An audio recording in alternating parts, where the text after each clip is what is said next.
Fala pessoal, sejam bem-vindos a mais um vídeo aqui do meu canal. Para quem ainda não me conhece, meu nome é Matheus Ornella, sou jornalista e comentarista de futebol americano, beisebol, basquete, entre outras modalidades. Se é a primeira vez que você está aqui, eu vou pedir para você se inscrever aqui no canal. Faltam aí menos de 15 inscritos para a gente bater 1.400 aqui no YouTube. Então se você ainda não está inscrito, se inscreve, é de graça, me ajuda pra caramba. Deixa também seus comentários, compartilhe esse conteúdo para que outras pessoas conheçam mais o meu trabalho, porque aí eu vou sempre estar aqui no YouTube, toda semana, cada vez mais, trazendo mais conteúdos para vocês. Como eu tinha falado na prévia da rodada, essa semana eu vou dividir também os recaps em dois vídeos, né? Hoje, terça-feira, saindo o da SPFL especificamente, e amanhã, provavelmente no final da tarde, deve sair o resumão dos outros estaduais, né? A gente teve aí o final da Copa Nordeste da fase regular, a gente teve Campeonato Paranaense, a gente teve semifinais do Mineiro, então eu vou deixar também esse próximo vídeo para ter mais espaço para poder falar de todos esses jogos. Mas vamos falar dos 5 jogos que marcaram a semana 9 da SPFL, né? Tivemos o encerramento da fase de grupos da Série Prata, o encerramento da fase de grupos da Série Ouro e tivemos aí 2 jogos da Série Diamante que foram muito importantes para os desenhos dos playoffs. Para começar, vamos falar do jogo da Série Prata, né, onde o Assis Captains venceu a Ponte Preta Gorilas por 26-2, né, jogo que rolou lá em Valinhos, né, e foi um jogo muito legal. Queria dar os parabéns pelo evento que a Ponte fez, a torcida fez muito barulho durante todo o jogo, teve uma presença muito legal de todo mundo lá para acompanhar a equipe da Ponte. A torcida de Assis também foi lá em peso, né? Tinha bastante gente torcendo para o time estreante da SPFL, e a equipe de Assis venceu e convenceu, né, vamos dizer assim, contra a Ponte. Eu falei das duas equipes que estrearem contra o Guarás, talvez fosse ruim, né, para que elas pudessem mostrar e se testar melhor, né, e a gente já viu mais do que esse Assis pode fazer, a gente viu alguns probleminhas da Ponte também aparecendo, mas um jogo onde as equipes poderiam ter mais equilíbrio, né, mas o 26-2 retrata exatamente o que foi o jogo. O time de Assis foi um time muito dominante fisicamente, que soube controlar muito bem as trincheiras, deu pouquíssimos espaços para o jogo corrido da Ponte e também para o jogo aéreo. A defesa não deu espaços e ainda teve uma interceptação que poderiam ter sido 3, né, com o passar do jogo. Mas, falando do ataque, né, o ataque de Assis comandado pelo Thiago conseguiu conectar mais o jogo aéreo, né, a gente teve aí TD do Gin, a gente teve TD do basquete, então é um jogo aéreo que fluiu mais. Eu acho que o time precisava dessa conexão, tirou proveito também dos erros da Ponte, né? Acho que a secundária estava bem perdida ainda dentro do jogo, muito reativa ao que estava vendo do quarterback, não necessariamente olhando para os recebedores, e pagou esse preço em muitos passes. E no jogo terrestre o time de Assis também foi muito bem. A defesa da Ponte teve bons momentos ali com o Clay, com o Tião, com outros jogadores aí daquele front que evitaram algumas corridas longas, mas no geral o time de Assis fisicamente controlou muito bem o jogo, né? E conseguiu se mostrar aí uma força muito interessante, né? Eu lembro que no último Power Ranking eu já tinha colocado eles mais alto do que eu tinha visto do primeiro jogo, e eles vão continuar subindo, na minha opinião, porque são um time muito bom. Vão encarar agora o Corsários, né, no wildcard, ficaram com o Seed 4 pela vitória por 24 pontos, e vai ser um jogo muito bom, né? Das minhas anotações aqui que eu fiz da equipe, é bem isso, sabe? Um time físico que soube dominar e que quando a Ponte tentou fazer alguma coisa diferente estava pronta, né? Estava pronta. Da equipe da Ponte, eu gostei que a gente viu ali formações com 2 running backs, tentando correr de forma mais pesada, usando até running backs mais parrudos, como Carioca, né? Então caras que vão ali se misturar naquele bolo da linha e vão ganhar algumas jardas. A gente viu isso algumas vezes, mas no geral foi um time que não conseguiu desenvolver praticamente nada do seu jogo aéreo com o Hoff, né? Depois teve a entrada do quarterback camisa número 8 que foi interceptado e também não conseguiu fazer um bom jogo. Então é um time que veio para a SPFL para aprender. Eu acho que essa é a realidade. E acabou encarando aí 2 adversários muito bons e aprendeu muita coisa, né? Mas aprendeu com 2 derrotas bem firmes, né? Vamos dizer assim. Então é um time que tem que seguir se desenvolvendo, tem que manter esse elenco, tem que deixar todo mundo rodando, achar formas de, talvez, se não for jogar nada no segundo semestre, ter alguns amistosos, ter alguma coisa para que esse time possa rodar e que esse time possa continuar melhorando e se testando. Passando agora para a Série Ouro, né? Tivemos os 2 últimos jogos da Série Ouro. Vou começar falando do jogo entre Tatuapé Monsters e Rhinos Academy, 35-0 para a equipe do Guarulhos Rhinos Academy. Um jogo que o primeiro tempo foi bem amarrado, né? O Stan foi o quarterback titular da equipe do Rhinos para esse jogo, acho que matou um pouco da dúvida de quem é o titular desse time, né? Ele jogou majoritariamente o jogo inteiro, o Gui entrou só no quarto período, teve até uma campanha de touchdown com ele em campo, que eu achei bom, né? Ele entrar e conseguir ter alguns passes, mover um pouco ali o ataque, e então ele teve ali uma participação, mas o Stan foi o titular majoritariamente, né? Ainda acho que falta tempo para ele conseguir conectar passes mais longos com todos os seus recebedores, né? A gente viu um ou outro, né? O touchdown do Caravita, o passe para o touchdown do Aires, uma bola ou outra que ele conseguia estender um pouco mais, mas a chave foi tentar ali passes mais curtinhos, né? O Arthur, Tyrande de camisa 85, apareceu bem, né, conseguindo ganhar alguns espaços ali. A equipe do Riders que agora também está usando formações com mais Tyrands, então está dando espaço para esses recebedores maiores e mais pesados. Mas o Stan ainda está se desenvolvendo dentro desse ataque, eu acho que como um todo, né? A linha ofensiva, eu não vejo muita melhora ou muita piora, eu acho que é um jogo corrido que emperra, e de repente o GG conseguiu ali uma mega corrida, ou de repente consegue encaixar algumas coisinhas, mas é uma linha ofensiva que ainda tem que trabalhar para esse jogo corrido ser melhor, e contra o passe também sofreu ali em alguns momentos, fazendo o Stan ter que sair do pocket, sendo pressionado, mas no geral um ataque que fluiu muito bem, né? E a defesa, eu acho que o zero fala muito por si só, não deu espaços para o Monsters correr muito com a bola. No jogo aéreo não deixou a equipe esticar muito o campo, teve ali algumas situações de passes mais curtos, perdeu ali um ou outro tackle, mas é normal, é do jogo, mas sai zerado, não deixou o time do Tatuapé crescer no jogo em momento nenhum, né? Tiveram alguns momentos ali, recepção com uma mão, com uma conversão ali difícil, onde o time ia tentar engrenar, mas a defesa aparecia, a defesa forçava a seca, a defesa estava pronta para fazer a jogada e não deixou essa equipe do Monsters crescer e pegar gosto pelo jogo, né? E da equipe do Tatuapé se despede da SPFL jogando melhor do que o que a gente viu na estreia. Apesar dos placares, né, a equipe perdeu de 12 na estreia, depois perdeu de 50, depois perdeu de 35, no ataque você consegue ver melhorias, você consegue ver que com o Vitor ali no comando, apesar de ele ser um cara que ele não parece ter braço para um passe médio e longo, é um cara que no passe curto ele está conseguindo se conectar melhor, né? Ele consegue correr com a bola ali alguma vez ou outra, jogadas mais desenhadas, ou que ele tem que improvisar e correr, a gente viu um pouco disso, mas tem que se desenvolver. O Vitor, né, eu conheço ele, é um cara que está no Monstros há muito tempo, então ele já jogou de DB, já jogou de receiver, já jogou na defesa no passado, já jogou de QB e agora voltou para a posição de QB. Então é um cara que ele tem que, se ele for ser o quarterback, ele tem que trabalhar vários aspectos e vários fundamentos da posição para que ele possa ser melhor. Acho que ele pode de repente ser o quarterback desse time, né? Mas ele vai ter que trabalhar muitos fundamentos, assim como todo esse ataque, né?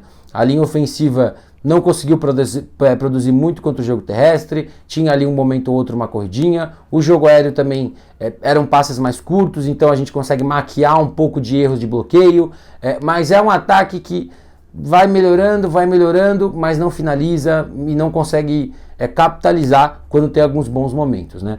E da defesa, teve um primeiro tempo bom, primeiro tempo sólido, conseguiu ali só tomar um touchdown contra esse ataque que a gente sabe que pode produzir bastante, conseguiu forçar a pressão muitas vezes ali na linha, mas ainda comete alguns errinhos na secundária, às vezes alguma leitura do safety que não é a ideal para conseguir cobrir um passe, e o jogo foi se desenvolvendo, o ataque não ficava em campo, a defesa também cansa, e aí o placar foi destrinchando até virar esse 35-0, né? Mas o meu sentimento é que esse time sai melhor do que entrou da SPFL, mas que ainda tem muito para aprender. Não sei se vai jogar nada no segundo semestre, mas é um time que tem que continuar treinando esses fundamentos básicos, seguir desenvolvendo esse ataque de várias formas, né? A gente vê que tem muito jogador novo nesse elenco, então você precisa ali achar formas de desenvolver esses caras para que o time possa voltar a ganhar jogos e voltar a ser um time mais competitivo, né? Do Rhinos, com a vitória e com a vitória do Vipers, que é o próximo jogo que a gente vai falar, o Rhinos ficou em terceiro lugar e está confirmado o wildcard contra o Franca Carrascos, que foi o sexto. O outro jogo da Série Ouro foi um dos clássicos, né, do estado de São Paulo, que é Sorocaba Vipers e São Paulo Storm, 2-0 para a equipe do Sorocaba Vipers. Particularmente um jogo que eu estava muito preocupado por ele ser exatamente o que ele foi, né? O Vipers sabia que só precisava ganhar para se garantir, o Storm sabia que se não perdesse por muito, ficaria ali provavelmente com o quinto seed, né? E E aí acabou sendo esse 2-0, um joguinho muito amarrado. Acho que o Vipers arriscou muitas coisas que não precisava no jogo aéreo, tentou afundar demais a bola com o Gustavo, né? Hora era pro Beng, hora pro Lacra. Deixou de explorar muitas janelas no meio do campo que poderia ter explorado, né? Tanto é que o Japa apareceu bem ali pelo meio, algumas outras jogadas pelo meio fluíram bem, mas esse ataque de Sorocaba eu não gostei muito do que eu vi nesse último jogo. A OL também, mais uma vez pelo meio, não está conseguindo correr legal. Tentou algumas formações com fullback que eu achei interessante. Eu acho que você tem dois running backs ali de estilos bem diferentes, você tem o JP e o Tyson. O Tyson talvez seja o cara para você usar informações com fullback, quando você quiser tentar correr mais pelo meio. O JP é o cara para você tentar correr em zona, deixar ele correr em espaço para que ele ache o buraco, né? Então, mas foi um jogo abaixo para mim desse ataque na fase de grupos, né? Do ataque do Storm, eu gostei que o time chegou no começo da partida querendo correr com a bola, teve boas corridas com o Salomé, com o running back com a camisa número 22, né, que é um dos meninos que veio do Guardians.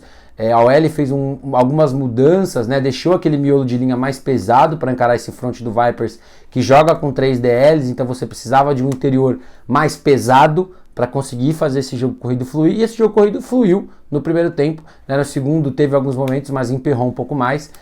E o grande problema desse ataque do Storm nesse jogo foi o jogo aéreo, né? Eu defendi muito o Gustavo depois da derrota contra o Rhinos Academy, mas nesse jogo de domingo não tem como defender. As 3 interceptações para mim foram erros do quarterback, tomadas de decisões ruins.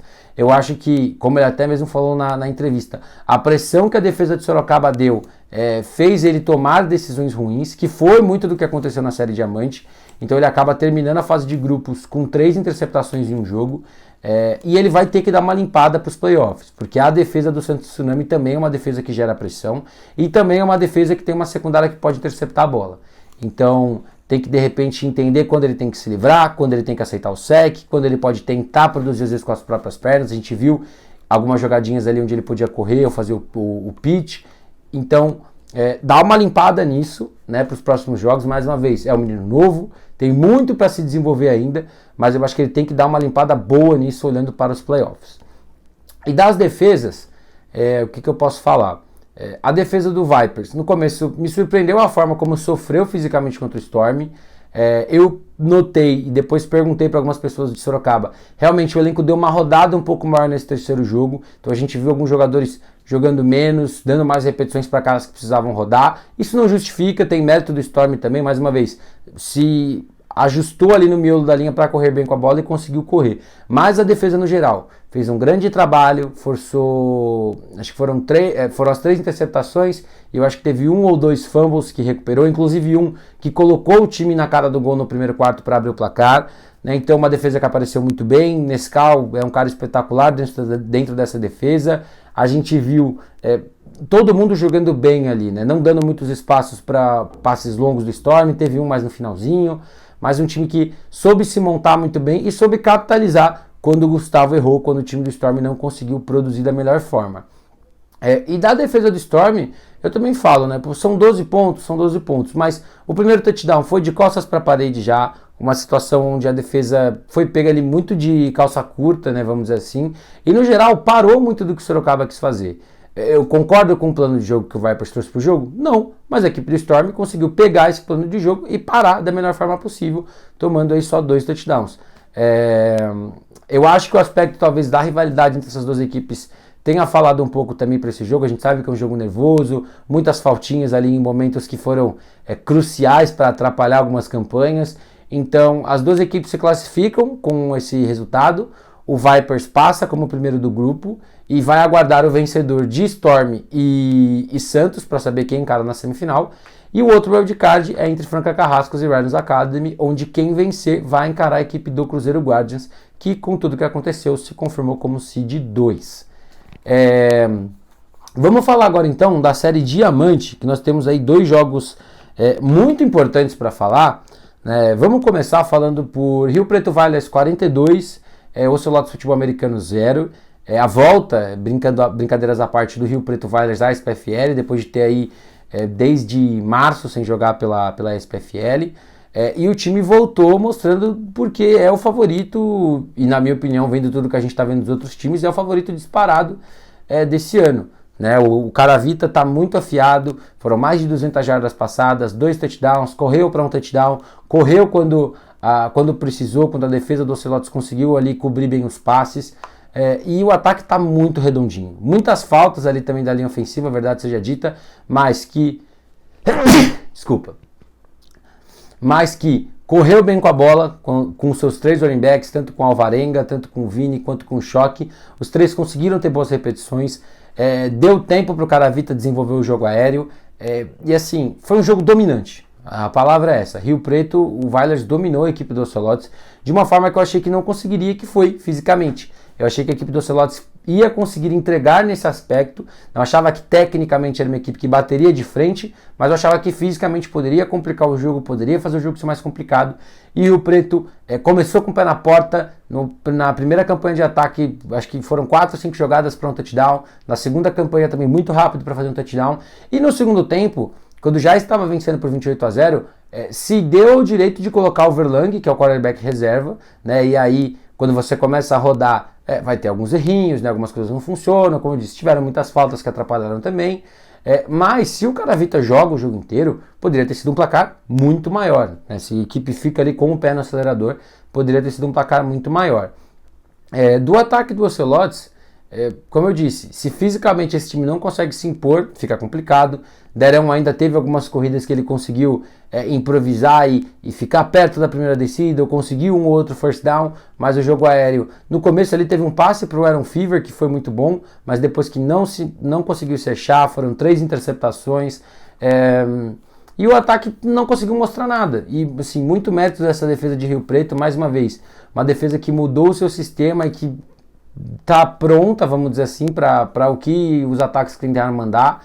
Esse front agora com 4 DLs, o interior de linha defensiva ali com 3 caras muito bons, né, que fazem barulho, que geram pressão, que conseguem tackles for loss, né, esse corpo de linebackers que já era bom. A chegada do Vilela melhorou muito também, é um cara que é de um lado para o outro do campo, né, como os americanos falam, o sideline to sideline. Então é um cara que cobre muito espaço, que perde poucos tackles. E a secundária, como eu disse, né, Shelley teve 2 interceptações, o camisa número 80 teve uma outra que eu acabei me esquecendo o nome dele agora também. Mas assim, um jogo do Vailers que, a palavra é essa, foi dominante do começo ao final do jogo. E para a equipe do Ocelotes, a defesa não conseguiu parar o jogo terrestre, a secundária ficou perdida em muitos momentos quando o Caravita teve tempo, né? Até teve uma interceptação no finalzinho do primeiro tempo, quando o relógio já estava para acabar, o Caravita quis tentar um passe longo para pontuar mais uma vez, e o Giba conseguiu roubar a bola, né? Um cara de secundária aí que está há muitos anos na FABR, então um cara que lê muito bem o jogo. Mas no geral a equipe de Rio Preto foi dominante contra o Ocelotes, que vai ficar aí em segundo lugar do grupo se nada der errado, porque assim, se a equipe do Vailers perder os 2 jogos que faltam, o Ocelotes vai ser o líder, né, porque ficaria ali com 3-1. Mas dentro de tudo que a gente está vendo, o Vailers vai ser uma equipe 4-0 e o Ocelotes vai ficar aí com 3-1 no segundo lugar. Para fechar o vídeo, vamos falar aí da maior zebra que a gente teve esse ano do FABR. Algumas pessoas eu acho que emocionaram demais, falando que foi a maior zebra da história, o que eu não acho. Eu acho que foi uma grande zebra, mas quando você vê o jogo, né, a vitória do Guarani Índias por 21-7 contra o Guarulhos Rhinos, eu não tiro mérito nenhum da equipe do Guarani. Nenhum. As minhas anotações aqui, elas são quase todas do Rhinos, porque o meu resumo do Guarani é muito simples. Foi um time que queria mais. Primeiro, queria mais que a equipe do Rhinos, isso é muito nítido. Segundo, o ataque parecia que sabia o que a defesa do Rhinos ia fazer em muitos momentos, principalmente quando quis passar a bola. O Elias, ele foi 100% do que eu imagino que ele possa ser todos os jogos. Um cara que tem o braço bom, um cara que vai usar os seus running backs no jogo aéreo, um cara que vai esticar jogadas, um cara que vai ser sacado várias vezes tentando esticar jogadas, que vai ter bons passes longos e que em algum momento vai ser interceptado com uma bola que ele tenta ser o herói. Esse foi o roteiro desse ataque. O jogo terrestre não fluiu. Linha ofensiva, teve alguns momentos que deu tempo para o Elias, mas na grande maioria ele teve que tentar entrar, ir para o lado, ir para o outro, para conseguir produzir jogadas. Então, esses são meus pontos para o ataque do Índias.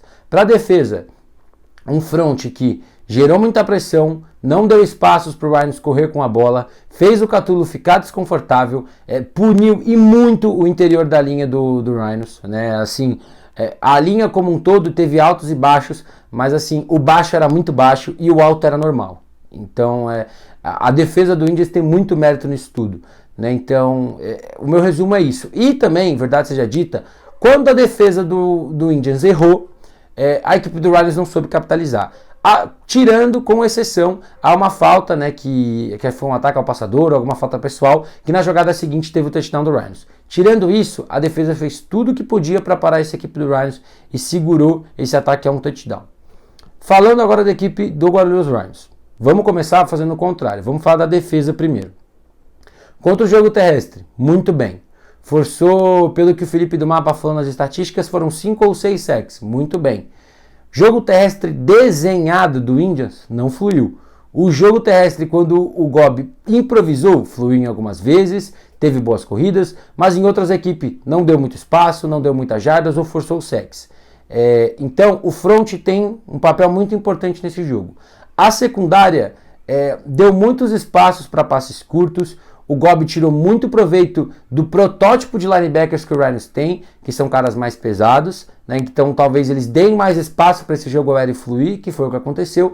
E a secundária cometeu vários pequenos errinhos que a gente acabou vendo, né? O Natan foi queimado 2 vezes contra o... me fugiu agora o nome dele, mas eu tenho anotado aqui. O Simeone. No terceiro touchdown, o Simeone estava contra o Leleco, onde ele conseguiu receber a bola e o Leleco não conseguiu dar o tackle para finalizar a jogada. E foram 3 touchdowns onde o Simeone fez coisas muito parecidas. Ele começava a rota, quebrava um pouco para fora e depois ele ganhava em profundidade. Isso foi igual nos 3 lances, na minha opinião. Se eu tiver errado, inclusive, podem deixar nos comentários, não tem problema nenhum. Mas foi essa a visão que eu tive.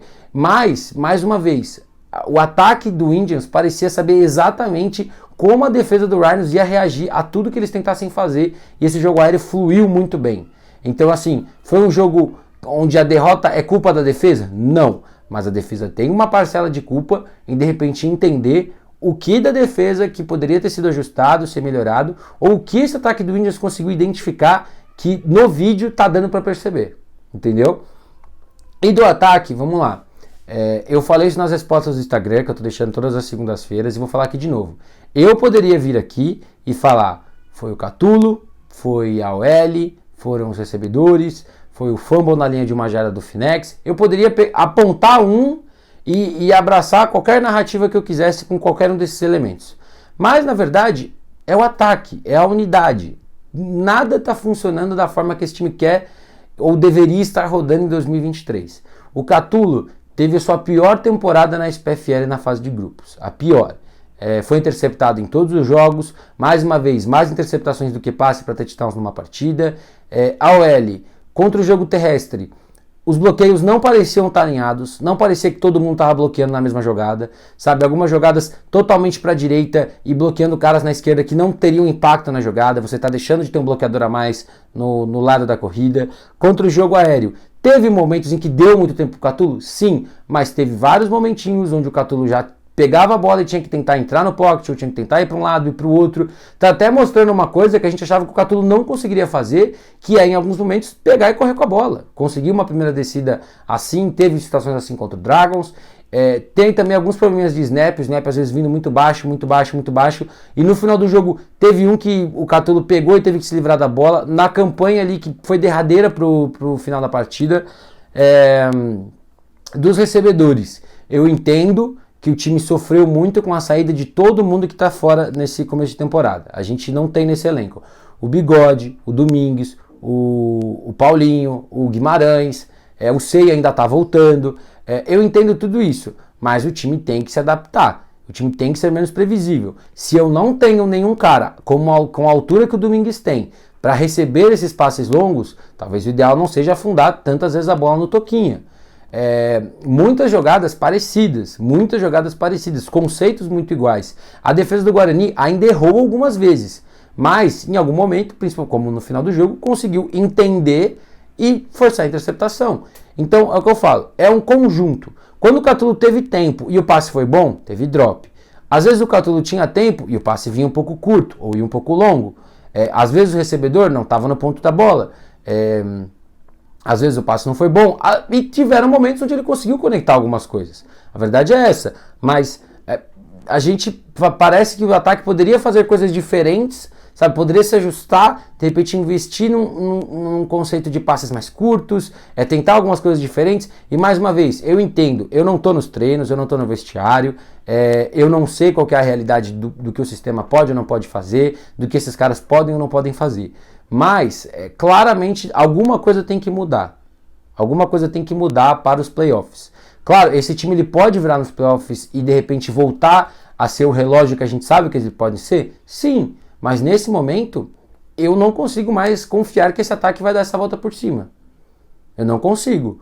Contra o Dragons já tinha sido um jogo ruim, contra o Spartans também, mas eu pensei, esse jogo contra o Indians talvez seja o jogo para limpar a casa, seja o jogo para fazer tudo voltar, para terminar essa fase de grupos desenvolvendo bem esse jogo aéreo, esse ataque fluir melhor. E não, tem muito mérito da defesa do Indians, sim, só que tem momentos ali que o ataque atirou no próprio pé mais uma vez. Teve o fumble do Finex, teve ali uma situação com o slot camisa 84 que a marcação comprou errado o que o Catulo ia fazer, o passe foi bom, ele não conseguiu pegar a bola, tiveram drops, teve um ou outro passe do Catulo que acabou sendo curto demais, perdeu algumas janelas. Então dá para você pegar todos esses 4 jogos que o Rhinos teve na fase de grupos e você vai ter muito mais coisas a consertar do que coisas que parecem resolvidas. E é muito estranho ver isso de um time que foi terceiro colocado nacional, que foi o vice-campeão da SPFL, fazendo um jogo que ficou até a última bola para talvez levar para uma prorrogação ou não. É um declínio muito grande desse ataque, né? Eu não acho que o Catulo... Assim, eu acho que o Catulo está tendo o pior ano dele até agora, né? Desde que a gente acompanha mais de perto, indiscutivelmente. Mas eu não acho que tenha nada...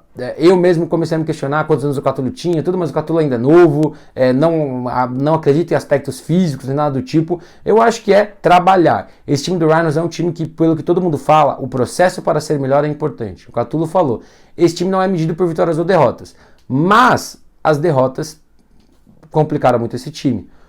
O Rhinos obrigatoriamente vai jogar o wildcard, né, por conta do empate contra o Spartans, obrigatoriamente vai jogar o wildcard. Se tivesse perdido para o Spartans, correria o perigo de ficar fora dos playoffs, pela combinação que poderia acontecer. Então o empate contra o Spartans acabou não sendo importante para a liderança, como talvez eu imaginava, mas para não ser eliminado. Então, são duas conversas muito diferentes depois dessa derrota. Então, o time vai ter que trabalhar bastante, vai ter que cuidar bastante, para que no dia 6, se eu não estou enganado, dia 6 de junho, tenha aí um jogo muito melhor, seja contra o Celotes, ou seja contra Corinthians Steamrollers ou Leme Lizards, que são os times que ainda têm chance. E eu digo isso porque o jogo entre Spartans e Dragons vai definir a posição do Rhinos. Se o Spartans vencer, o Rhinos vai ficar na frente, por conta tanto do confronto direto quanto por ter menos derrotas que o Dragons. Se o Dragons vencer, aí, se eu não estou enganado, vai ser um aspecto de saldo para definir, já que Spartans e Rhinos têm exatamente a mesma campanha e o confronto direto foi um empate. Bom, o vídeo é esse, eu vou ficando por aqui. Mais uma vez, se você ainda não está inscrito, eu vou pedir para você se inscrever aqui no canal, deixa o seu like, deixa o seu comentário, compartilhe o seu conteúdo. Eu quero muito saber se vocês acham que as análises estão indo muito além, se eu estou errando em muita coisa, se vocês estão vendo alguma coisa diferente que eu não estou comentando. Para mim é muito importante esse filtro e esse feedback. Se não quiser mandar aqui no YouTube, pode mandar lá no Instagram, da forma que vocês quiserem. Tamo junto e até a próxima!